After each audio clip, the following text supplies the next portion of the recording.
Tá muito fresca na nossa cabeça essa eliminação do Atlético de Madrid pro Real na Champions, que só aconteceu por causa de um incidente muito raro e que não acontece nunca, né? Então nesse vídeo a gente vai trazer outras eliminações assim completamente bizarras que aconteceram no futebol europeu, mas vale lembrar com mais detalhes aí essa questão do Julián Álvares, né?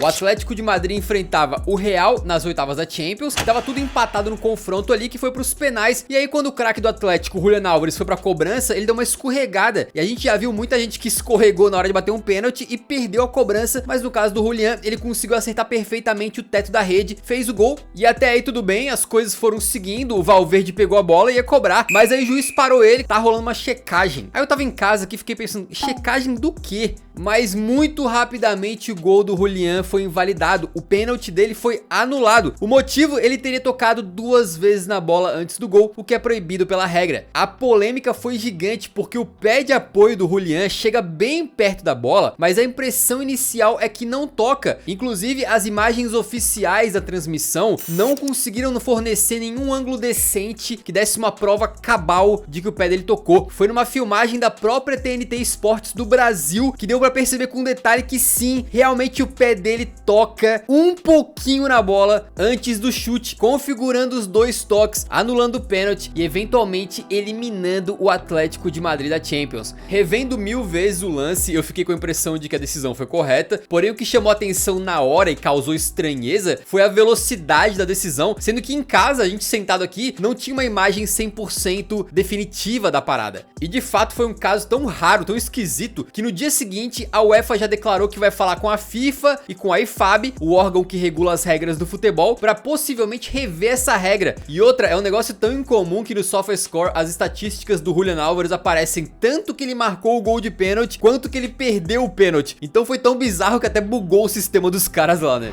Falando em falha do sistema, se nessa aí o Real Madrid se deu bem, em 2014 foi o contrário. Isso porque num simples jogo de Copa do Rei contra o Cádiz, eles fizeram besteira e foram eliminados depois no tribunal.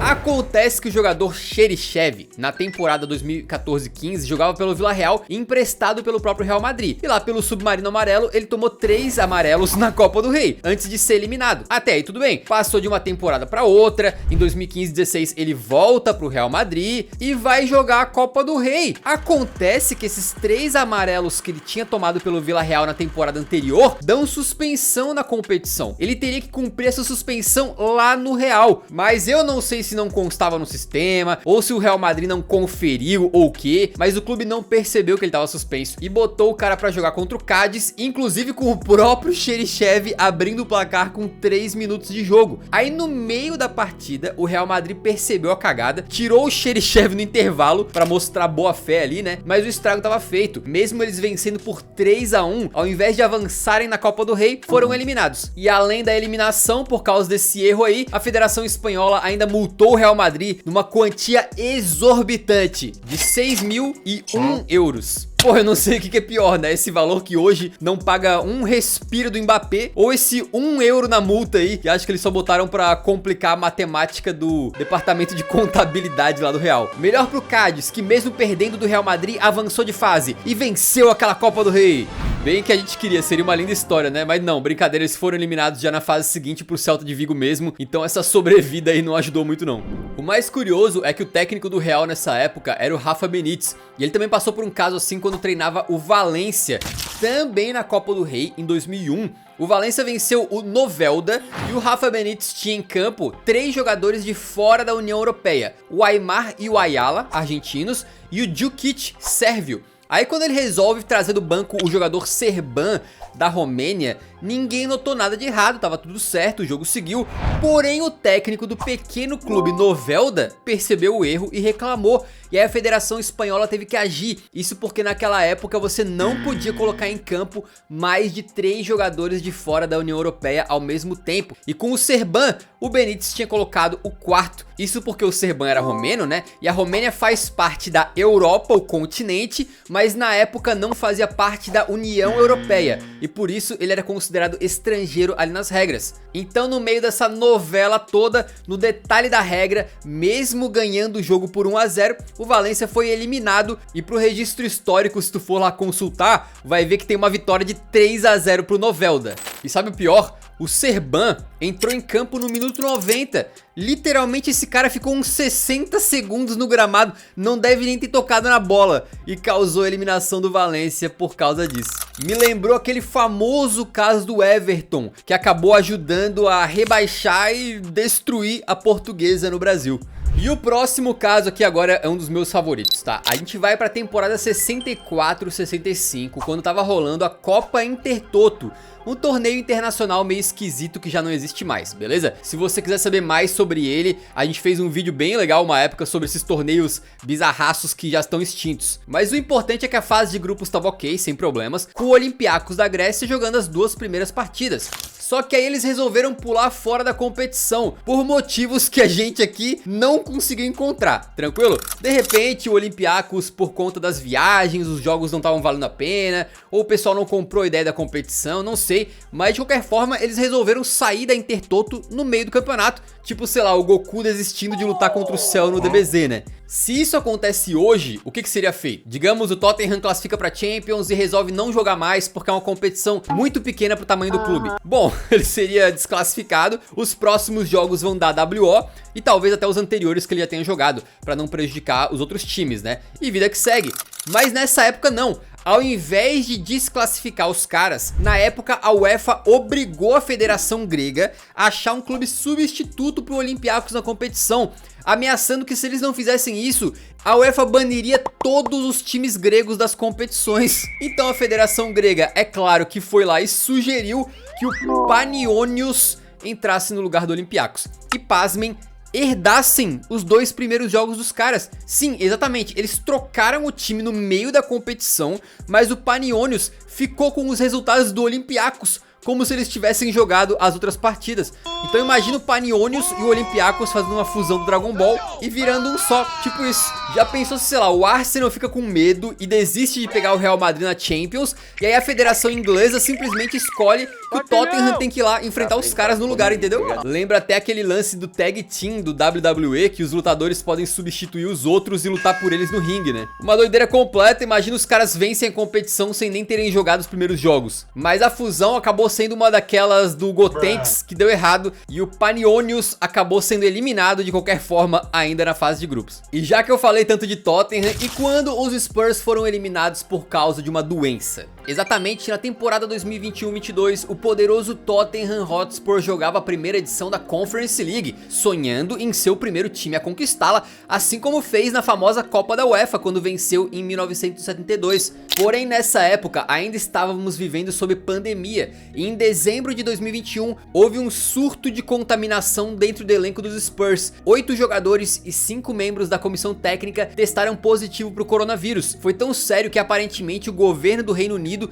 mandou o clube fechar o centro de treinamento e tudo para evitar mais contágio. Assim, o jogo que eles tinham contra o Rennes pela fase de grupos da Conference foi cancelado e precisaria ser remarcado, não só pelo desfalque absurdo do time, que mal tinha jogadores para botar em campo, né? Mas claro, também para impedir que a doença se espalhasse ainda mais. O Tottenham então teve que pedir para a Premier League reagendar jogos do campeonato inglês para poder abrir um espacinho no calendário para esse jogo remarcado contra o Rennes, o que não aconteceu. O Tottenham não conseguiu, e aí a UEFA não quis nem saber, e depois de analisar essa história inteirinha, decidiu que a partida tinha sido abandonada pelo Tottenham, que não tinha sido um adiamento coisa nenhuma, e sim um WO, e assim deu a vitória padrão de 3-0 pro Rennes. Se o Tottenham tivesse jogado e vencido essa partida, iria classificar para o mata-mata, mas como perdeu dessa maneira, conseguiu a proeza de ser eliminado da poderosa Conference League na fase de grupos. E para pôr pimenta nessa ferida,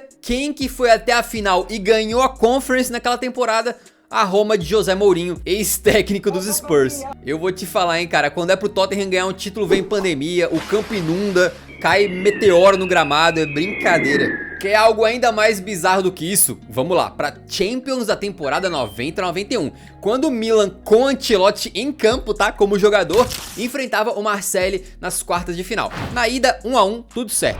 Porém, na volta lá no Velodrome, o Marseille vencia por 1-0 até o finalzinho, quando as luzes dos refletores começaram a falhar. Ficou tudo mais escuro no gramado, o jogo teve que ser paralisado por uns 15 minutos, e depois, quando as luzes voltaram, o Galliani, que era diretor do Milan, ordenou que os jogadores não voltassem para campo não. Ele foi tirando os caras do gramado e o Milan se recusou a continuar jogando. E o que a UEFA fez? Não só deu uma vitória de 3-0 pro Marselha por WO, que eliminou o Milan, claro, como também baniu os rossoneri das competições europeias por um ano.